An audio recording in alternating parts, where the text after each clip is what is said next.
চাকরি প্রার্থী 16র প্যানেল বাতিল হয়ে গেল।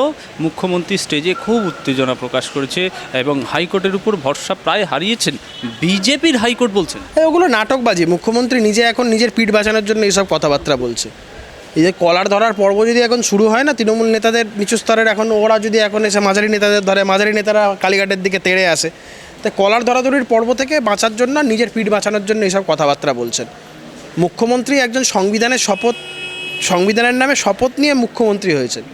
তিনি হাইকোর্টকে যেভাবে কুরুচিকরভাবে আক্রমণ করেছেন, কোনো ল অ্যাবাইডিং, ফরগেট অ্যাবাউট মুখ্যমন্ত্রী, কোনো ল অ্যাবাইডিং সিটিজেনের পক্ষে এটা করা সম্ভব না। আসলে এটা উনি বলেই এটা করতে পারেন। ওনার কাছে সংবিধানটাও কিছু না, ওনার কাছে আইন কানুনও কিছু না।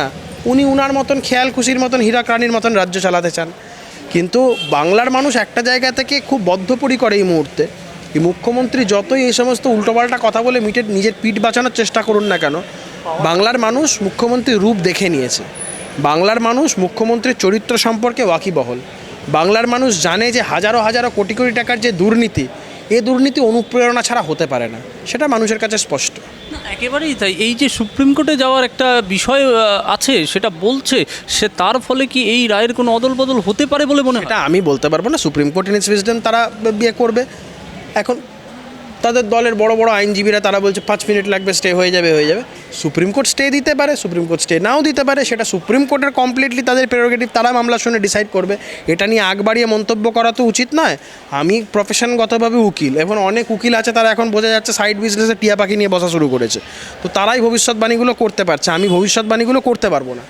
আর দ্বিতীয়ত বিষয় সেটা হচ্ছে মমতা বন্দ্যোপাধ্যায় এই রাজ্যে যেভাবে, এই যে কালকে যেই বিষয়টা যেটা এক্সপোজড হয়েছে সমস্ত মানুষজনের কাছে, যেটা হয়েছে, আর যাই হোক না কেন আমরা এত আলোচনা করছি, সব কিছু করছি, কোথাও না নিজেদের একটা লজ্জা লাগছে।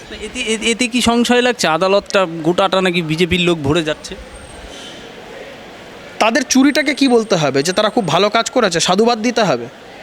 এটা তো আমার কথা না। বিচারপতি অর্ডারে স্পেসিফিক্যালি বলছে যে ব্ল্যাঙ্ক ওএমআর শিট জমা দিয়ে লোকে চাকরি পেয়েছে। এসএসসির কাছে যে মিরর ইমেজটা, সেটা পর্যন্ত তাদের সার্ভারে পাওয়া যাচ্ছে না।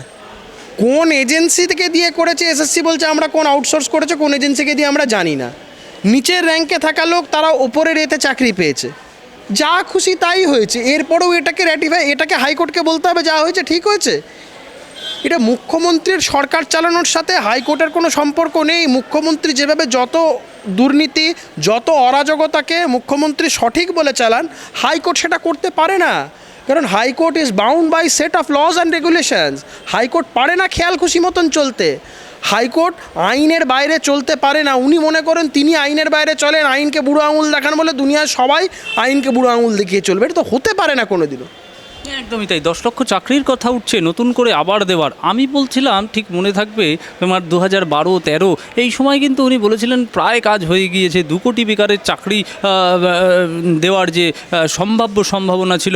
আমি বলছি সেগুলো কতটা ফুলফিল হলো? আর এই 10 লক্ষ চাকরির এই যে নতুন একটা ভাষা শব্দ এলো, তো এটা কি রাগের বহিঃপ্রকাশ নাকি আদতে সম্ভব? কোথাকার 10 লাখ চাকরি?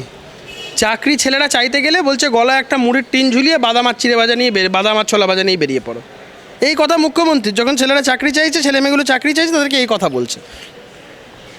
নিজের বাড়িতে তো একটা অর্ধশিক্ষিত ফেরেববাজ ভাইপো আছে, ওটাকে তো গলায় মুড়ির টিন আর বাদাম ভাজা নিয়ে বার করতে পারে। এমন কোনো ওর শিক্ষাগত যোগ্যতা নেই যে ওকে বিশাল বড় কোনো চাকরি করতে হয় বা কিছু পাবে।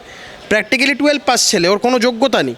একটা এমন ইনস্টিটিউট থেকে পড়াশোনা করেছে, বাপ মায়ের পয়সা আছে, পরিবারের পয়সা আছে বলে পড়াতে পেরেছে, নাহলে প্র্যাকটিক্যালি 12 পাস। আর ওর কোনো কিন্তু পোস্ট মানে প্লাস টুয়েলভের পরে ওর কিন্তু সেই ধরনের কোনো যোগ্যতা নেই, কোনো গ্র্যাজুয়েশনটা পর্যন্ত নেই। ওটা ডিপ্লোমা থেকে, ডিগ্রিটার কোনো মা বাপ নেই, ওটার কোনো মাথামুন্ডু নেই। যে ডিগ্রিটা ওর আছে, কোনো মাথামুন্ডু নেই। তো সেই জায়গায় দাঁড়িয়ে তো ওই ছোলা বাদাম বাজার এই থিওরিগুলো তো ওখানে দিতে পারতো। বেকার ছেলেমেয়েরা চাকরি চাইছে, বলছে গিয়ে বাদাম ভাজা নিয়ে বেরিয়ে পড়ো। এই মুখ্যমন্ত্রী বলছে 10 লক্ষ চাকরি। কোথায় চাকরি? সুপার নিউমারিক পোস্টের কথা বলেছিলেন, কালকে হাইকোর্ট ধুয়ে দিয়েছে। হাইকোর্ট বলেছে যে এই ধরনের ডিসিশন ক্যাবিনেটের অ্যাপ্রুভাল নিয়ে কমপ্লিটলি ইললিগাল। মুখ্যমন্ত্রী সব কিছু নিজের মতন করে খেয়াল খুশি মতন চলতে চায়, হতে পারে না এটা। এটা অ্যানার্কি নয়, এটা গণতন্ত্র। এখানে আইন কানুনের শাসন আছে। এখানে রুল অফ ল প্রিভেল করবে, এখানে উনার মতন হীরক রানীর মতন সিদ্ধান্ত সেটা প্রিভেল করবে না। একদমই তাই। আমরা একেবারে শেষের দিকে বলছিলাম যে 2016-তে যে প্যানেলটা পুরো বাতিল হয়ে গেল, সেখানে তো যারা চাকরিরত অবস্থায় ছিল তাদের বেতন এবং 12% সুদ সমেত ফেরত দিতে হবে। এখন সেখানেও তো একটা সমস্যা দেখা যাচ্ছে, যারা ওখানেও যোগ্য বেশ কিছু চাকরি প্রার্থী যারা বিশেষ সুবিধা পেয়েছে, সেই জায়গাতে কি কোথাও গড়িমসি রয়ে গেল? মানে ওখানেও এর দায়টা সম্পূর্ণ হচ্ছে এই রাজ্য সরকারের। এমন পাহাড় প্রমাণ দুর্নীতি করেছে যে কোর্টকে বাধ্য হতে হয়েছে গোটা প্যানেলটাকে বাতিল করার জন্য।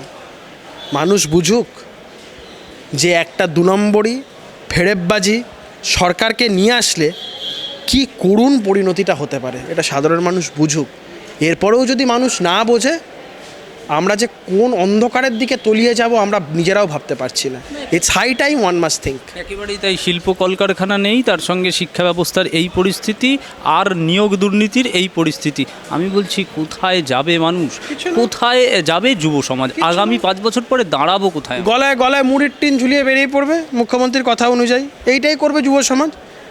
এখানে যত রাজ্যের ছেলেমেয়েরা যত পড়াশোনা করুক, সে যতই মাস্টার ডিগ্রি করুক আর এমফিল করুক আর বিএড করুক আর যাই করুক না কেন, মুড়ির টিন নিয়ে বেরিয়ে পড়তে হবে। এই ছাড়া কোনো রাস্তা নেই মুখ্যমন্ত্রীর কথা অনুযায়ী। আগামী প্রজন্মকে সিদ্ধান্ত নিতে হবে, এই বাংলার মানুষকেই সিদ্ধান্ত নিতে হবে যে তারা চাইবে তার বাড়ির শিক্ষিত ছেলেমেয়েরা গলায় মুড়ির টিন নিয়ে মুড়ির টিন ঝুলিয়ে ঘুরবে, না কোনো কলকারখানায় চাকরি করবে, কোনো ভালো আইটি কোম্পানিতে চাকরি করবে বা কোনো ভালো এস্টাবলিশমেন্টে চাকরি করবে। এই সিদ্ধান্তটা বাংলার মানুষকে নিতে হবে। ভোট আসন্ন, সিদ্ধান্তটা তাদের।